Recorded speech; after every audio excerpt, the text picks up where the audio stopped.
한판 평론, 우리는 평론에 인생을 건다. 여도 타짜, 네 타짜입니다. 박원석 전 의원, 서영주 맥정치사연구소장, 윤희석 국민의힘 전 대변인, 장성철 공론센터 소장이에요. 안녕하세요. 안녕하십니까. 네, 안녕하세요. 예. 일단은 뭐부터 할 거냐면 대통령 왈 넷플릭스보다도 재밌다고 하던데요라고 했던 저 요새 저 업무 보고 예, 생방으로 지금 라이브로 펼쳐지고 매일 저 메인 뉴스는 다 이거로 시작을 해요. 왜냐하면 하루하루 새로운 것들이 좀 펼쳐지니까. 일단 잠깐 좀 일단 한번 들어볼까요? 어제 거? 예. 들어보고 얘기 나눌까요? 권한을 행사하면서 책임은 다하지 않겠다는 그런 태도는 정말 천하의 도둑놈 신부 아닙니까? 왜 그 자리 차지하고 있습니까? 일하기 싫으면 하지 말지. 정치에 너무 물이 많이 들었는지 그런 사람들이 있어요. 이 자리에서 얘기한 거하고 뒤에가 딴 데 가서 또 딴 얘기해요. 그러면 됩니까? 여긴 정치적 논쟁의 자리가 아니에요. 정말 사실은 어제 나왔던 얘기인데 일단 우리 네타짜한테 듣고 싶은 거는 긍정적인 측면이 많아요? 부정적인 측면이 많아요? 업무 보고 양면이- 새롭잖아요. 방식은. 네, 그렇죠. 새롭죠. 예. 양면이 다 있는데 종합하면 이제 실보단 득이 많은 거죠. 그러니까 하는 거라고 저는 보고요. 예. 또 국민들 입장에서는 나쁠 게 없다 저게. 어쨌든 그 동안에 이제 정부 부처나 공공기관들이 일을 어떻게 하는지 사실은 간접적으로만 물론 이것도 아주 직접적인 건 아니에요. 정책 결정의 모든 과정을 보고 있는 건 아니니까. 예. 그렇더라도 이제 대통령이 있는 자리에서 어쨌든 현안과 관련된 부처의 질의응답을 국민들이 지켜볼 수 있다는 건 국민들이 느끼는 만족감이 있죠 거기서. 근데 그런 점을 이제 적극적으로 부각시키고자 이런 기획을 저는 한 거라고 보고 그 의도는 어느 정도 좀 적중했다. 다만 이제 부작용으로 지적될 수 있는 바는 진짜 중요한 것과 사실은 좀 부차적인 게 막 혼재돼 가지고 때로는 부차적인 게 더 주목을 받아서 이를테면 한단곡이나 네. 뭐 책갈피 달러 같은 게 그런 거잖아요. 그게 국정의 어떤 중심적인 줄거리는 아니잖아요. 예. 근데 그런 게 이제 더 부각되면서 뭐랄까 좀 이게 흥미 위주로 흐르거나 아니면 대통령이 뭐 전임 정부 때 임명된 기관장들에 대한 얼차례를 주는 거 아니냐 이런 식의 이제 약간은 비본질적인 논쟁으로 확대되는 이런 부작용이 있는데 그럼에도 불구하고 저는 끝나고 나서 종합적으로 평가하면 만족도가 높을 것 같고 정부는 얻는 게 더 많다 예. 이렇게 봅니다. 윤 타짜는 어떻습니까? 이재명 대통령을 별로 안 좋아하는 분들은 훨씬 더 싫어할 거고요. 예. 숫자가 늘어났다는 얘기가 아니라 싫어하는 강도가 더 세질 거란 말이에요. 예. 그건 왜요? 말씀하셨잖아요. 환단고기 책갈피 달러, 아. 이학재 인천공항공사 사장에 대한 예. 집중 포교. 방금도 말씀하셨잖아요. 그것 때문에 논쟁하는 자리가 아니라면서 정치적인 논쟁. 또 정치적으로 하신 거 아니에요. 그러니까 그런 지적을 방어할 수가 없을 거다. 다만 지지하는 분들은 뭐 하나 서사가 또 하나 생긴 거죠. 아 이재명 대통령은 이런 것도 해. 그래서 별로 그렇게 큰 도움이 될 것 같지는 않아요. 제가 볼 때는. 그리고 오히려 예. 환단곡이라든지 이런 부분에 대한 논쟁이 이재명 대통령이 갖고 있는 어떤 인식의 기반 어허. 거기에 대한 의심스러운 부분을 더 부각시킬 가능성이 저는 크다고 봅니다. 그러면 실수가 더 나올 거다 뭐 이런 말씀이시고 계속 하고 있잖아요. 서타짜는요? 네. 서타짜는 긍정적으로 당연히 보실 거고 그죠? 아니 뭐 객관적으로 보더라도 예. 그 정치가 개입되면 재미가 없는 거고 예. 행정적으로 보면은 굉장히 유익한 재밌는 장면이죠. 정치가 개입되면 재미가 없다. 그러니까 정치적으로 분석을 하면 재미가 없죠. 말하면 환단곡이라든지 이런 부분들을 정치적으로 보는데 업무보고라는 거는 행정부 수반으로서 예. 업무보고 받아요. 이게 이제 공개되냐 안 되냐의 문제에서 공개가 되니까 이게 국민들의 관심사를 높여주는 것이고 여기에서 이제 여러 가지 장르가 다양하게 나오잖아요. 예. 그런 부분에서 아마 넷플릭스보다 재밌다고 얘기한 것 같아요. 근데 저는 긍정적 측면 행정적으로 보면 이재명 대통령이 큰 축에서 얘기하는 건 능력도 없으면서 그 자리까지 올라가는 게 끈잡고 올라가는 공무원들 예. 이거를 이제 질타하는 것이고 국민들 입장에서는 굉장히 공공기관의 부처가 장벽이 높아요. 원래 공무원들은 국민들한테 봉사하는 자리라고 하면서 말은 민원이라든지 국민들이 한번 만나려면 되게 힘들어요. 아 그렇죠. 그거를 대신해서 국민 아바타가 돼주는 거죠. 그래서 못하는 공무원들은 질책하고 예. 거기에 대해서 바로잡고 예. 일 똑바로 하면 당신들 그 자리에 못 있는다. 그리고 일 잘하면 그 누구예요? 콩 GPT라고 불리는 그 식량 차관 정책국장 발탁한다고? 차관 발탁한데 이런 어떤 하나의 이벤트들이 결국엔 국민들한테 공직사회가 조금씩 변하는 그런 역할을 대통령이 해주고 있구나. 저는 그런 부분에서는 긍정적인 효과가 더 높다고 봅니다. 능력도 없으면서 끈으로 뭐 출세하고 뭐 기관장 맡은 거는 김의겸 새만금 청장 얘기하신 거죠? 네? 서 소장님. 예? 못 들었어요? 못 들었어요. 누구예요, 그분이? 아니 저거는 그분은 군산에 오랫동안 있었던 분이죠. 네. 고향이 거긴 거지. 그러니까. 지지율 높을 때는 저런 게 좋게 보일 거예요. 근데 나중에 지지율 낮아지면은 저기서 했던 실수들이 훨씬 더 커 보일 거다. 그 윤석열 도어 스태핑과 똑같은 효과일 거예요. 처음에는 지지율 높을 때 와 저렇게 소통하는 대통령 막 이렇게 얘기하다가 거기서 한 말 실수들 나중에 다 뒤치기 당했잖아요. 그래서 양면이 있는 것 같은데 저는 뭐 보수 쪽 입장이니까 좀 부정적으로 보면은 상당히 위험해 보여요. 왜요?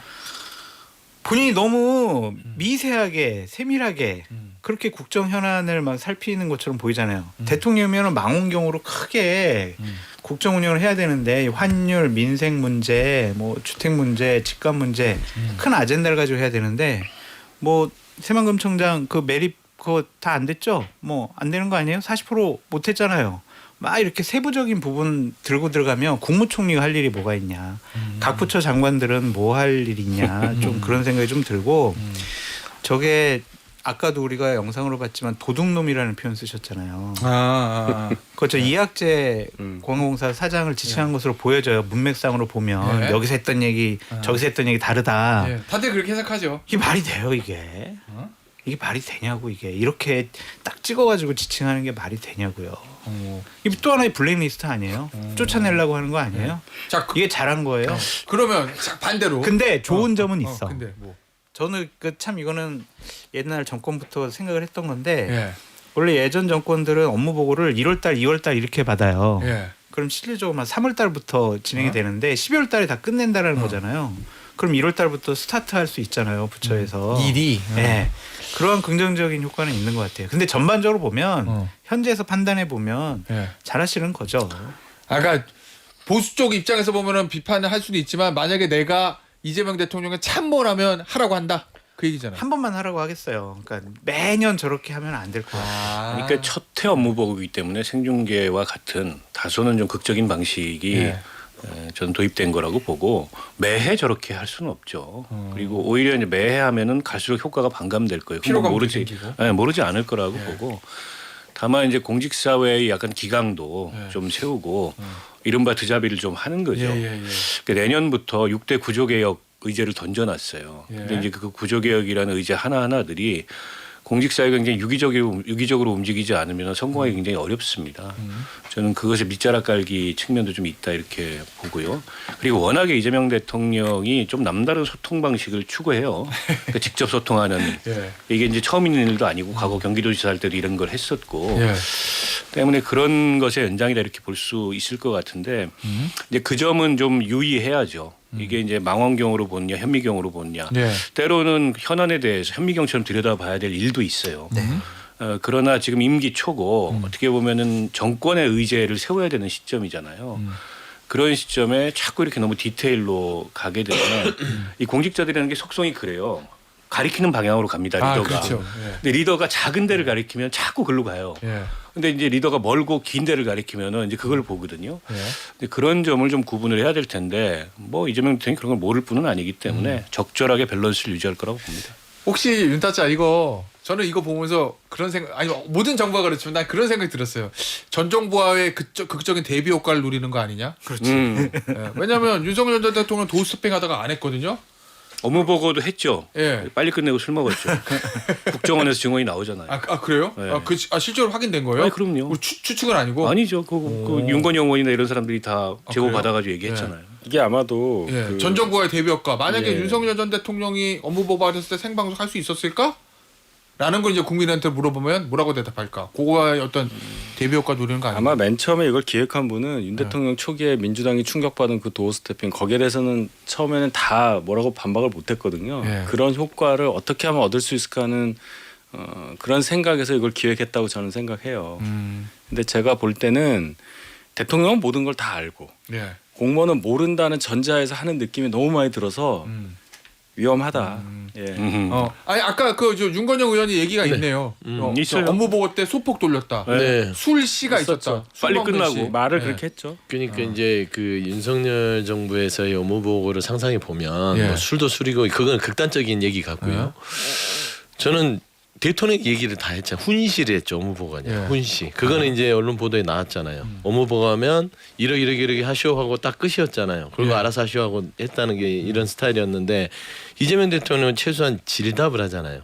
그리고 본인이 다 안다고 하는 게 아니라 모르는 것은 물어봐서 제가 대표적으로 이제 그 GMO 예. non-GMO 이 논란에 대해서 대통령이 몰랐던 부분을 명확하게 답변하니까 그걸 알게 되는 거예요. 저는 업무 보고의 가장 모범적인 사례를 우리가 봐야 되는데 안 좋은 부분을 보니까 뭐 이제 여러 가지로 이학재 인천공항 공사 사장 책갈피 이런 얘기인데 저는 이학재 사장의 어떤 처신을 보면서 그분은 공공기관장 하면 안 돼요. 업무보고는 업무보고로 끝내야 됩니다. 망신을 당했어도 그걸로 끝내야지 그거를 뒤에 와서 SNS를 통해서 정치를 해버리잖아요. 그럼 그만두고 정치권으로 다시 오셔야 돼요. 그리고 최소한 팩트도 틀려요. 예. 인천공항공사 업무가 맞잖아요. 외환 불법 반입은 외환 그거는 인천공항공사에서 하는 것이고 그리고 나중에 그거를 아니 그게 업무는 나와 있어요. 한국일보에서 팩트 체크를 했고 그래서 이제 나중에 이게 MOU다 세관이랑 했더니 뭐라고 했는지 알아요? 업무로 물어봤더니 법적 책임이 없다는 겁니다. 그러니까 뚱딴지 같은 소리를 하는 거예요. 그러니까 대통령 입장에서는 공기업 사장이 무슨 그 처신이 똑바르냐 도둑놈 심보다라고 할 수밖에 없다고 저는 봐서 저는 이학재 사장은 스스로 화를 자초했다. 저는 그렇게 봅니다. 아니, 그래도 그분 얘기는 좀 들어야죠. MOU를 맺은 적이 없대잖아요. 그런 거 정도는 그래도 들어줘야 될 거 아니에요. 그리고 기본적인 업무를 그거를 물어볼 거면은 원래는 관세청 세관에 물어보는 게 맞는데 같이 협력해서 그 업무를 한다고 해서 이학재 사장에 대해서 그런 식으로까지 얘기를 한다는 건 예. 정치적인 고려가 당연히 있었다고 봐야 되잖아요. 일단 저걸 확인은 제가 어제 이제 메인 뉴스들에서 오늘 확인했는데 팩트 체크를 인천공항공사하고 인천세관 간에 작년에 이학재 사장이 양해각서를 체결한 건 맞아. 맞아요. 그래서 공항공사가 해야 할 일 세관이 업무를 위탁하는 거 범위에 $10,000가 넘는 외화가 들어가 있다. 요거 돼 있어요. 그러니까 대통령 그걸 지적한 거 그건 맞아. 근데 이제 이학재 사장이 하는 얘기는 뭐냐면 MOU이기 때문에 업무법 위탁을 했어도 법적 책임은 이게 문제가 근데 생겼을 때 공사가 지지 아니, 않는다. 그러니까 대통령이 예. 법적 책임을 물은 게 아니고 예. 그런 일이 실제로 가능하냐 예. 이걸 물었는데 그런 일들이 많이 있잖아요. 이전에 적발 사례도 있고 예. 그러면은 이렇게 이제 서로 간에 양해각서를 통해서 이렇게 협력해서 업무를 수행하고 있고 그런 사실들이 있습니다. 예. 그러니까 앞으로 더 만전을 기하겠습니다 하면 끝날 거를 솔직히 말해서 어버버버 했잖아요 본인이.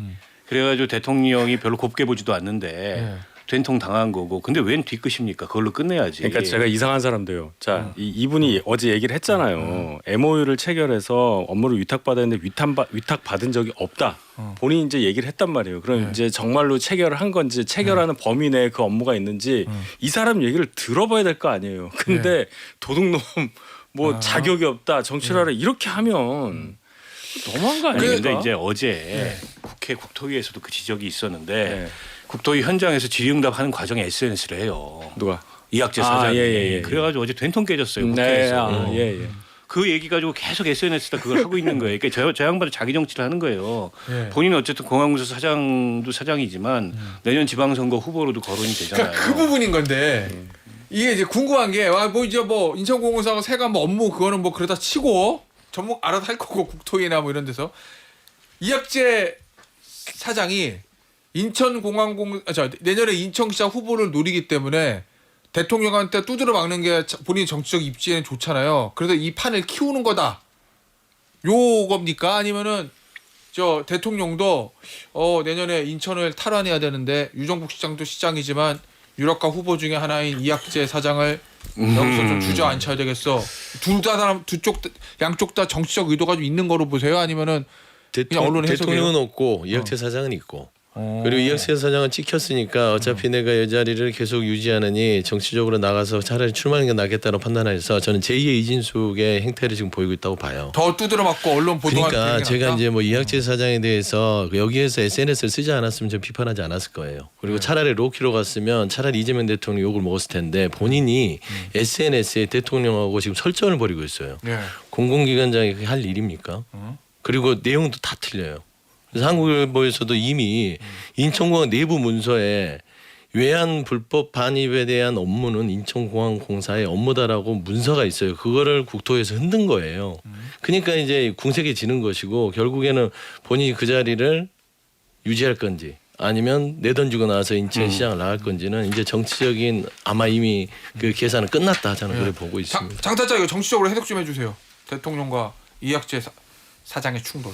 쫓아내고 싶겠죠. 뭐 눈에 가시 같으니까 저렇게 도둑놈이라는 표현을 쓴 것으로 보여지고 근데 6개월 남았는데 임기 그냥 두면 내년 9월까지 아니에요? 아 그래요? 네. 아 9월이요? 3년이니까 많이 남았구나. 그렇죠. 26년 9월인데 이학재 사장도 정치인 출신이잖아요. 그냥 관리 출신이면 저렇게 못 되들어. 그러니까 정치인 출신의 그런 품성도 나온 거 아니냐 그런 생각 드는데 그럼요. 서로 좀 적절해 보이진 않아요. 그래요? 예. 알겠습니다. 요 얘기는 여기서 마무리하고 네. 하나 더 볼게요. 아 이게 이제 탈모. 아 이것도 논쟁이 붙었어요. 왜냐면 사실 이거 대통령이 예전에 2022년 대선 때 공약으로 한번 꺼냈던 거기도 하고 국민의힘에서도 그때 이거 공약을 하지 않았어요? 아니었어요? 탈모? 국민의힘은 아니었어요. 국민의힘은 아니었어요. 민주당은 그 민주당만. 얘기가 아니고 아. 다른 얘기를 하자고 했던 기억이 나는데 예. 예, 알겠습니다. 요거 어쨌든 요것도 이제 저희 탈모가 하는 게 뭐 저 건강보험 뭐 재정을 맞냐 말 그 얘기는 저희가 하지 않겠고 역시 정치적으로 해석을 해보겠습니다. 대통령이 그러면 탈모 문제에 좀 진심인 거잖아요. 이정부 대통령. 왜냐면 2022년도 공약이 있었고 지금도 사실은 꺼냈으니까 정치적으로 2022년도 대선 때는 공약에 넣었는데 25년 대선에는 공약이 빠졌어요. 맞아요. 그거 맞아요. 그걸 좀 의식하는 것 같고 그 당시에 공약화했던 배경을 들어보니까 청년 선대본이 구성돼 가지고 전국 순회 간담회를 하면서 이제 공약 발굴을 했는데 거기서 나온 아이디어라는 거예요. 요즘에 2030들이 워낙에 맞아요. 그 탈모에 대해 신경을 많이 쓰고 탈모도 많고 그러다 보니까 거기서 이거 하면 어떻겠냐. 그래서 굉장히 좋다 해가지고 저 공약을 내걸었고 효과도 당시에 상당히 봤다 이렇게 평가를 하는 것 같아요.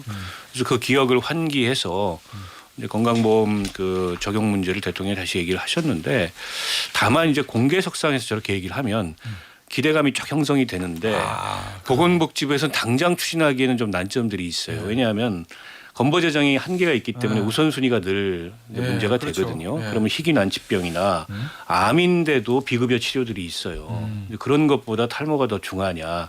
이런 반론이 나올 수도 있고 건강보험 정책심의위원회를 통해야만 이게 이제 급여 범위나 이런 것들을 조정을 하거든요. 근데 이제 대통령이 딱 저렇게 오도하듯이 얘기를 하니까 정은경 장관 좀 부담스러운 거죠. 그래서 약간은 뭐 설왕설래가 좀 있었고 다만 이제 저는 단계적으로 검토해 볼 필요는 있다고 생각해요. 왜냐하면 이게 꼭 유전적인 문제만도 아니에요. 환경적인 문제까지 포함이 돼 있기 때문에 예전에 비해서는 범위가 굉장히 넓어졌거든요. 물론 이제 그럼 비만은 어떻게 할 건데 뭐 그러면 다른 어떤 노인성 질환은 어떻게 할 건데 여러 가지 의문부가 따릅니다만 뭐 기왕에 다 올려놓고 검토해 볼 여지는 있죠. 표에 도움이 되니까 얘기한 것 같아요. 표에 탈모 인구가 많아서 대한 탈모 치료 협회 기준으로 1,000만 명. 탈모 인구가 1,000만 명이래요. 네. 1,000만 명. 그럼 당연히 그분들은 기대감이 있는 거잖아요. 예. 표에 도움이 되니까 얘기하신 것이 아닌가. 그럼 정치적 배경이 있다? 윤따짜도 그렇게 봐요? 있죠. 있으니까 22년 대선 때 공약으로 채택을 했잖아요. 그러니까 이건 이제 정치인이 대통령이 돼서 예. 자기의 이전 공약을 그대로 실행한다는 차원으로 볼 수도 있고 어떻게 보면은 굉장히 정치적으로 잘 활용하는 거라고 봅니다만 예. 선거 차원에서는 잘하는 거라고 보는데 선거철에서는 이미 집권한 상태에서 이거를 하게 되면 예. 정은경 장관도 얘기했듯이 재정 부담이 엄청나다. 1,000만 명. 그거를 옆에서 얘기를 안 하나요? 이걸 공개적인 제가 방금 그 부분이에요. 뭐 생각할 수는 있어. 선거를 나갈 때 공약으로 얘기는 할 수는 있어. 예. 근데 이미 집권을 했어. 다시 할 것도 아니야. 근데 이 얘기를 해버리면 제가 볼 때 어렵거든요. 지금 우리 상황에서는. 그럼 이거 어떻게 될 거냐. 이 역효과도 있잖아요. 근데 선거 생각하니까 선거는 끝났어요. 본인 선거는. 근데 내년 지방선거 있잖아요. 근데 최근 여론조사나 막 선거 때 보면 2030이 보수화되고 있다. 네. 특히 2030 남자들이 보수화되고 있다라는 얘기 많이 하잖아요. 2030 남자들이 요새 탈모가 많이 생긴다며. 그럼 거기를 겨냥해서 내년 지방선거에 좀 보수화되고 있는 2030을 잡으려는 정치적으로 그렇게 해석을 뭐 해도 되고 예. 뭐 그런 데서 그게 나쁜 의도냐 나쁜 의도라고 평가하는 사람도 있을 거고 좋은 의도로 평가할 수 있지만 본인이 좋아요? 중요한 거 아니 저는 뭐 이제 머리숱이 많아서 뭐 별로 이제 해당 사항은 없으나 뭐 그건 그렇지만. 근데 중요한 거는 그러니까 그 대상자에게 득이 되냐 안 되냐예요. 국민들한테. 그러니까 탈모로 고통받는 것은 탈모를 겪지 못한 사람들은 몰라요. 근데 저는 제 주변에 너무 탈모를 가진 분들이 많아서 얼마나 많은 생활의 시간을 탈모에 신경을 쓰는지를 알아요. 근데 남녀 가리지 않습니다. 여성 탈모도 굉장히 심각해서 특히 여자들은 이게 뭐 머리 빠지는 거에 더 굉장히 그럴 수 있지. 신경고민이 있거든요. 그러니까 이런 부분에 있어서 돈도 돈이고 이게 국가에서 어느 정도 지원해 줄 수 있다는 관심 정도라면 저는 이게 긍정적 효과로서 한번 정부가 고민해봐라. 이걸 이제 건보 재정으로 다 줄 수는 없고 그래서. 예를 들면 지자체가 송동구도 지금 하고 있고 뭐 충남 보령도 한다니까 그래서 정치적 배경이 있다 없다. 목적. 없지는 않을 것 같아요. 없진 않을 것 같아요. 없지는 않을 것 같지만 순전하게 정치적 목적은 아니다. 아니 대통령이 정치인인데 정치적 목적이 어떻게 없을 수가 내년 있어요. 지방선거 2030 표심. 내년 지방선거든 그 다음 총선이든 대통령은 정치인이기 때문에 대통령의 모든 메시지는 정치적 그 의도가 있다고 봐야 될 것 같고요. 글쎄요, 뭐 저거를 전 논의해 볼 수 있다고 보고 다만 이제 어느 정도까지 적용할 거냐 치료 단계에서 그걸 좀 검토해 보면 될 것 같아요. 당시에 민주당은 1,000억 추계를 했다 그러던데 재정 추계가 그건 조금 과소 추계된 것 같고. 알겠습니다. 광고 듣고 3부에 돌아올게요.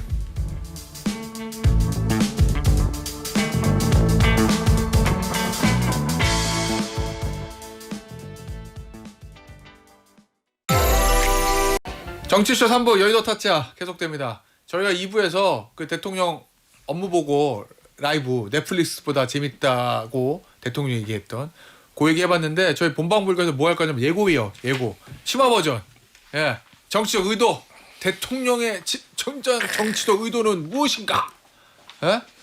이거를 기획했던 참모는 상을 받아야 되는가 벌을 받아야 되는가 이런 거. 요 심화 버전. 무궁화 윤타짜의 대훈장 줄 알았어요. 무궁화 대훈장. 윤타짜의 솔직한 속내 이런 거. 트럼프만 주는 거. 솔직한 속내 이런 거는 저 본방불가 시간에 해보겠습니다. 난 저거 보면서 그거 같아. 바람의 파이터가 연상돼요. 도장 깨기 아니야. 그 도장 깨기지. 와, 제가 그 얘기 하려고 그랬어요. 모두 격파. 자 여기까지. 본방 용서. 넘겨요. 본방불가에서 심화 버전을 하도록 하겠고 3부에서 이 얘기부터 좀 해볼게요.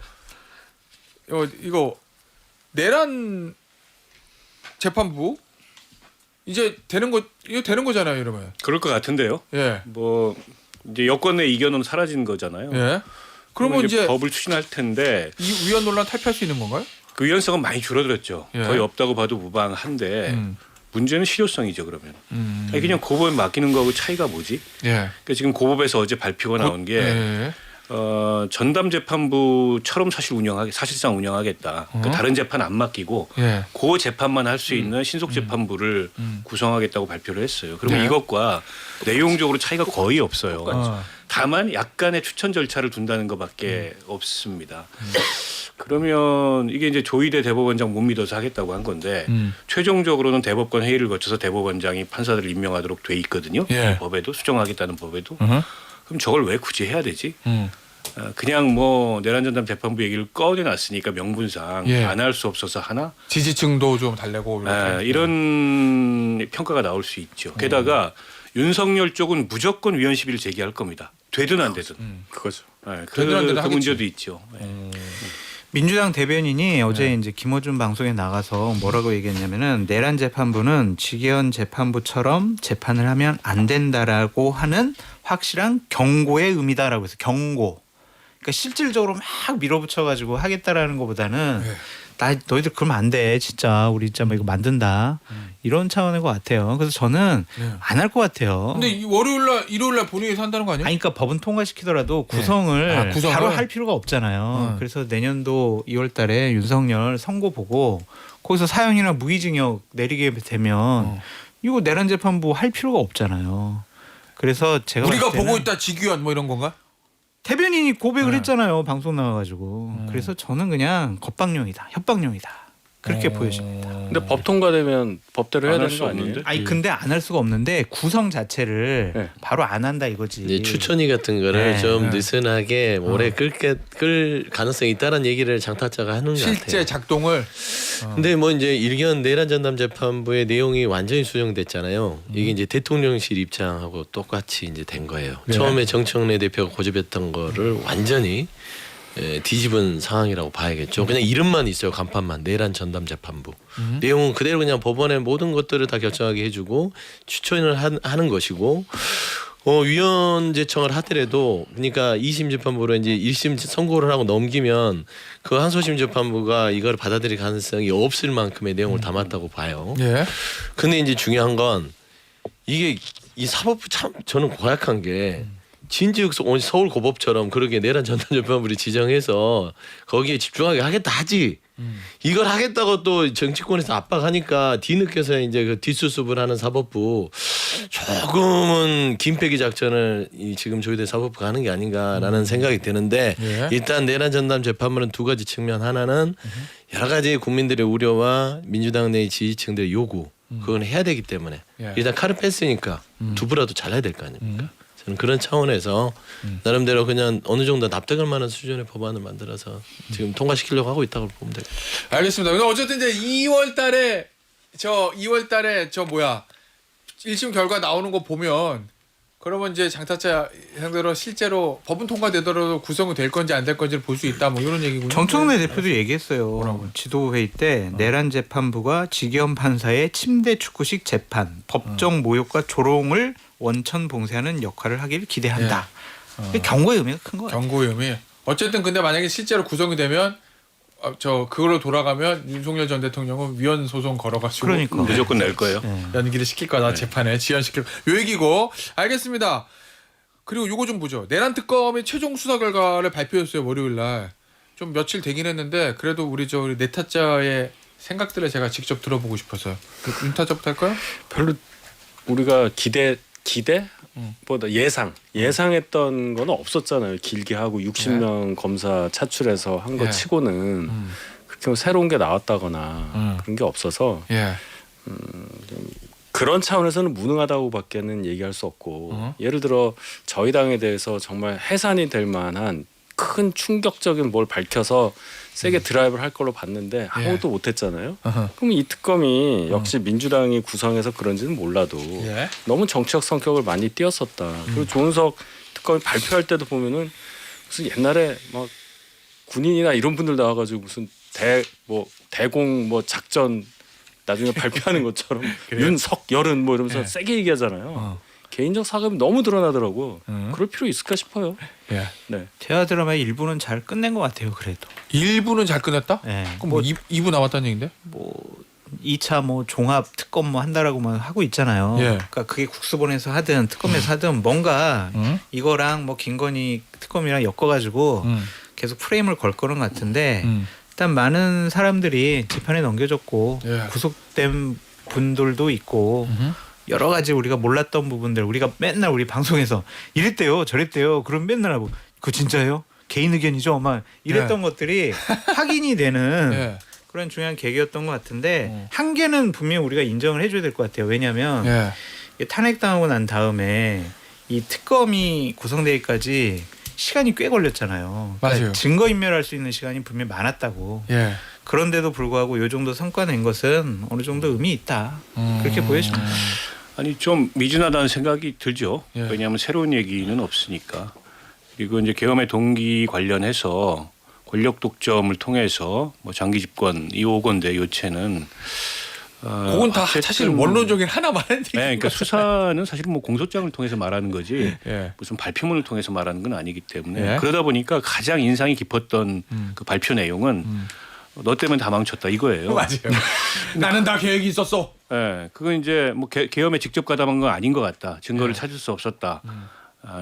그 이유는 이런 거다라고 밝혔는데 계엄에 가담은 안 했다고 하지만은 김건희 씨의 위상 예. V0로서 내가 다 생각이 있고 계획이 있는데 너 때문에 망쳤다. 예. 이런 건 거꾸로 보여준 것 같은데 저는 진짜 몰랐을까. 특검의 수사 발표를 예. 잘 믿기가 어려워요. 특검의 예. 수사 발표는 증거를 찾기 어려웠던 것 같아요. 예.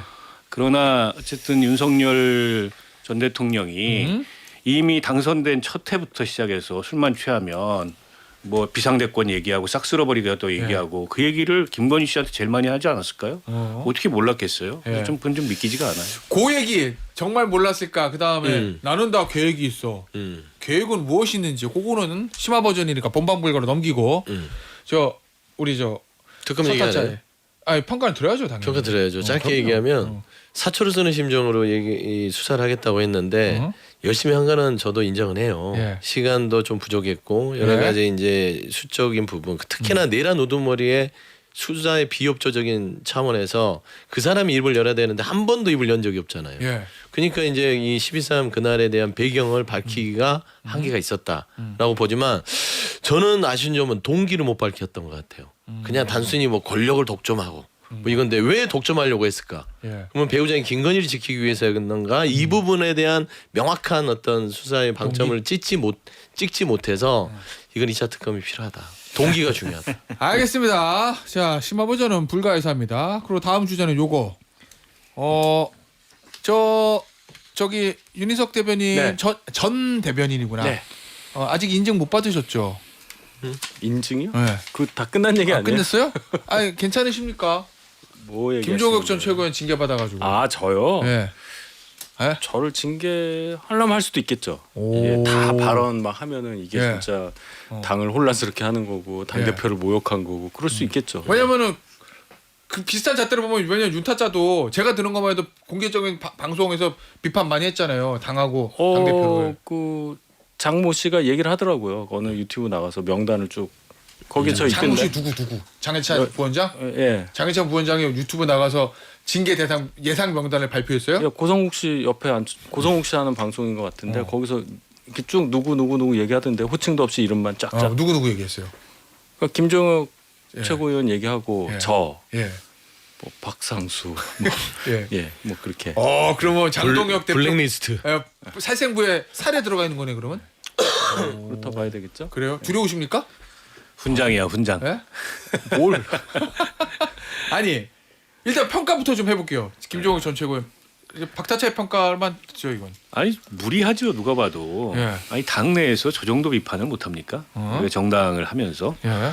아니 뭐 예전에 보면 윤석열 대통령을 향해서 뭐 이준석 전 대표 그것 때문에 쫓겨난 거긴 하지만 그렇다고 그게 직접적 사유는 아니었어요. 대통령 비판했다는 게 다른 걸 들어가지고 그렇지. 내보내려고 그랬죠. 근데 예. 그때도 6개월밖에 안 나왔어요. 처음에 1차에서는 당원권 정지 6개월 6개월. 나왔어요. 나중에 1년으로 그게 연장됐지만. 양도구요. 근데 그에 비해서 2년 이게 말이 됩니까? 제가 보기에는 무리해도 너무 무리한데 저거는 이제 수단 방법 안 가리고 명분이 있든 없든 쫓아내겠다라는 의지를 전 드러낸 거라고 보고요. 그 장동혁 대표는 당내에 많은 그 이견도 있고 예. 불만도 있고 문제 제기도 있으면 당 대표면 그런 의견을 고르게 들어서 좀 뭐 대화하고 소통하고 이래야 되는데 그런 게 전혀 없어요. 그냥 이번에도 보니까 당내에 여러 요구가 있는데 그에 대한 응답을 하고 있잖아요. 그게 지금 뭐 김민수 국민소통위원장, 장해찬 여의도 연구원 부원장, 김종영에 대한 징계 저게 당에서 기조를 전환해야 된다는 요구에 대한 응답이에요. 그럼 하나도 안 하겠다는 거 아닙니까? 예. 저는 이제 국민의힘 내부가 내홍 속으로 더 빠질 깊이 수밖에 빠져들고 없다. 있다. 장타짜한테는 누구나 답할 수 있는 쉬운 문제를 드리겠습니다. 장동혁 같은 장씨니까 장동혁 대표가 이렇게 얘기했어요. 전당대회 때부터 당이 하나로 뭉치는 게 중요하다고 했고 밖에 있는 적 50명보다 내부의 적 1명이 더 무섭다는 말도 했다. 여기서 내부의 적 1명은 누구일까요? 근데 옳은 말이에요. 스스로 본인을 지칭한 것 같아요. 국민의힘과 보수파를 망치는 내부의 적, 예. 보수파의 적 1명. 누구? 장동혁이죠. 이게 셀프 디스예요? 그렇죠. 본인 생각을 그대로 얘기한 것이 아닌가라는 좀 생각이 들고 예. 김종혁 최고가 저렇게 징계받는 거 저 좀 죄책감을 느껴요. 왜요? 당무감사위원회에서 김종혁 최고에게 질의서를 보냈을 때 제 이름이 있어요. 뭐라고? 인용을 했더라고요. 정치아싸 유튜브에서 장성철 소장의 당무감사 관련 발언을 당의 업무를 희화화 조롱하는데 김종혁 최고가 동조했대. 내 발언에 대해서 해명해라. 동조했다고 징계한 거예요 또? 네. 이게 사례 1번인가 있어요. 예.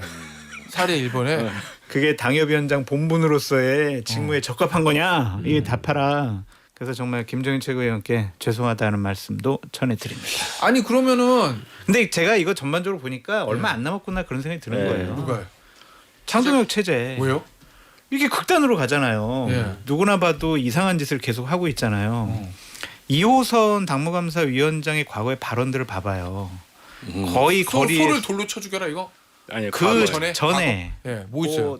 탄핵은 합법이다. 국민 저항권이 있으니까 다 들고 일어나라. 헌재를 계엄은 탄핵 합법이다. 계엄은 합법이다. 계엄은 합법이다. 합법이다. 어. 뭐 국민 저항권 있으니까 들고 일어나라. 네, 그 정광훈이 했던 헌재를 뭐라 해야 되나 해산해라. 아, 진짜? 뭐 이런 발언들만 다 했어요. 부정선거론자 아니에요? 네. 극우에다가 부정선거론자인데 제가 좀 말씀을 짧게 드리면 객관적으로 봤을 때 길게 해도 돼요. 지금 장동혁 국민의힘은요 공당으로서 자격이 없어요. 왜요? 정당 정치가 이런 식으로 내부에서도 쓴소리를 하는 사람을 입을 틀어 막아서 2년의 당원권정지에 구형을 한다는 건 이건 지난 윤석열 정부를 그대로 닮았습니다. 지금 장동혁이 윤석열이다 이거를 선언한 거예요. 윤호개인? 그렇지. 그렇죠. 그 그렇지 않고서는 지금 현재 그 당 안에서 이 정도 소리도 못해요. 옛날에 입틀막이 똑같은 거예요.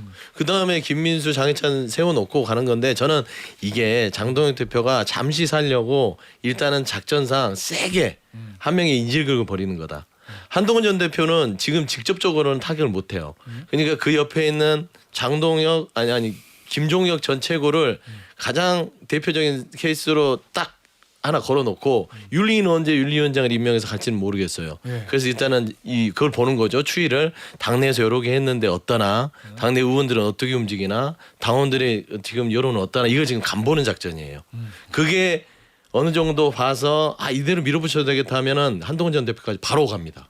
여론이나 당원들의 움직임이 잘했어 김종국 날린 거 이렇게 가는지 별 얘기 안 하면 예. 가는 거죠. 그럼 가고 야 이거 너무한 거 아니야 의원들이 그러면은 이제 여기에서 이제 한동훈 전 대표를 어떻게 해야 될지 또 지고 있을 거예요. 일종의 단계는. 본인으로서 리트머스 시험지네. 그렇죠. 제가 조금만 더 얘기를 네. 하면은 그 지금 당무감사위원회에서 각 당협별 당무감사 끝났거든요. A, B, C, D로 이렇게 해놨대 예. 평가까지. 예. 거기서 이제 한동훈계 의원들이나 당협위원장들 의원들은 못 날릴 거고. 아니 뭐 이제 경고 주고 가능하죠. 뭐 이렇게 할 수 진짜요? 있겠지. 예. 그래서 그 사람들 날릴 가능성이 있어요. 그러니까 1차, 2차, 3차 예. 이런 식으로 한동훈 전 대표, 한동훈계를 따르는 예. 그런 정치인들을 이제 국민의힘이라는 플랫폼 안에서 정치를 못하게 예. 내쫓아 버리려고 예. 작전을 짜는 것 같은데 어. 일단은 의원들은 지금 가만히 있잖아요. 이런 사항들에 대해서 그냥 지켜보면서 계속 진짜 그러니까 이건 저의 그냥 속마음이니까 진짜 쟤는 안 되겠네. 이런 생각이 더 강화되는 것 같아요. 몇몇 분들하고 그럼 통화해 우리가 보니까. 궁금한 게 좀 왜 이러느냐. 몇몇 분 통화 내용 이따가 불가해서 합시다. 예, 예. 왜 이러느냐를 볼 때 장동혁 대표가 무슨 생각을 하는지를 우리가 알아야 되잖아요. 예. 그건 이제 전에 들은 바로는 어느 의원 얘기인 것 같은데 2월 달에 윤 대통령이 석방될 가능성이 있다고 생각한다는 거예요. 예. 무죄 나올 가능성. 예. 거기에 대해서 대비하기 위해서 대비라기보다는 그 상황을 상정하고 있으면 이 방향이 맞다고 그렇지. 볼 수밖에 없는 거예요. 그분들 입장에서는. 그리고 윤 전통이 살아나오면 예, 장해찬 씨 말 맞다나 정말 고름을 짜낸 다음에 예. 온전히 이제 한 마음인 상태에서 윤호개인. 그 다음에 이제 중간으로 가자 이 얘기잖아요 지금. 예. 근데 그게 돼. 아니 하나 예측만 하나만 더. 도태우 씨를 한번 주목해봐라. 그거 그렇죠 아까 참고로 말씀드리면 앞서 박정아 의원한테 내가 물어봤어요. 윤리위원장 누가 온대요? 그랬더니 자기네 직접 들은 건 아니고 건네 들은 건데 장 대표가 도태우 변호사를 윤리위원장으로 생각하고 있다라는 얘기를 본인은 전해 들었다. 뭐 아니 제가 100% 이제 생각한 거는 이렇게 뭐였냐면 어. 한동훈 전 대표 시절에 잘렸던 사람들 그 사람들을 대규모로 그냥 당직에다 임명할 가능성이 높지 않을까. 그러니까 도태우 변호사, 장해찬. 그러니까. 윤리위원장, 장해찬, 그렇지. 여의도 원장. 이게 뭐냐면 예. 그 국민들이 지켜보기에는 예. 순도 100% 고름만 남는 거예요. 그래요? 그렇게 고름도 다 안 되지. 잘라내고 악성 나면. 종양. 예. 근데 이제 국민의힘 당 저건 안 내부가 돼. 어떡할 거냐. 예. 그러니까 지금 이제 중진들이 잇따라 발언을 했는데 거기에 대해서 장동혁 대표가 답을 한 거예요. 지금 답을 한 겁니다. 예. 그렇죠. 그러니까 뭐 내가 내년부터 바뀌겠다는 거는 그건 하나만한 얘기고 답을 한 건데 그러면은 저 답을 그냥 수용할 거냐 예. 아니면은 이대로는 안 되겠다 해서 어쨌든 이 체제를 바꿀 거냐 저는 이 선택으로 점점 가고 있다고 보고요.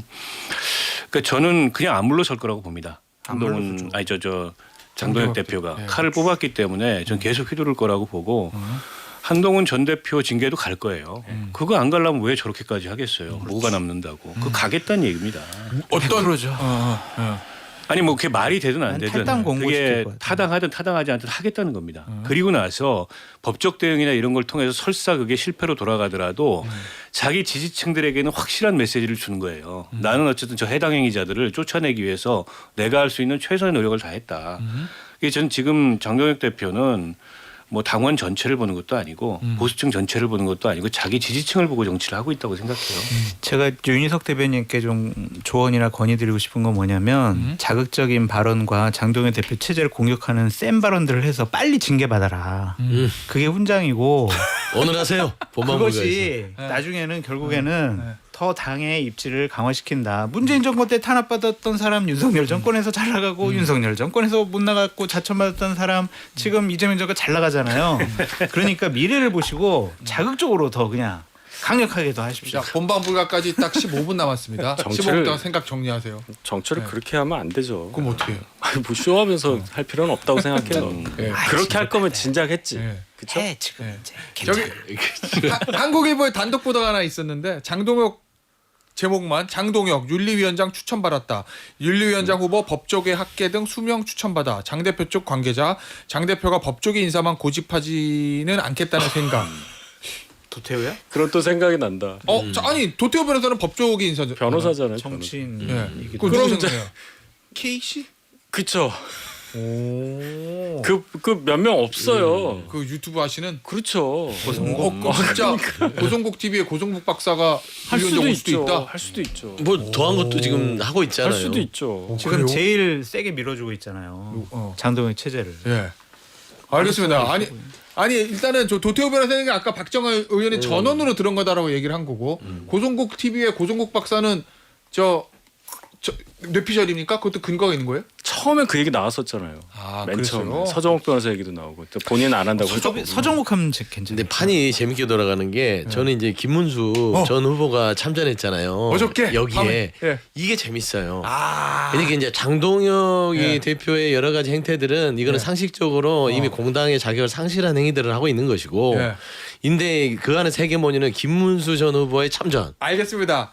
요거 어제 김문수 후보가 한동훈 대표 만나서 사진 찍고 한동훈 대표한테 좋은 얘기해주고 요거 아까 앞서 박정아 의원 인터뷰 때 잠깐 얘기 나눴었는데 요 얘기 본방불가 때 해보도록 하겠고 여의도 타짜 본방 여기까지입니다. 10분 후에 다시 만나요. 감사합니다. 감사합니다.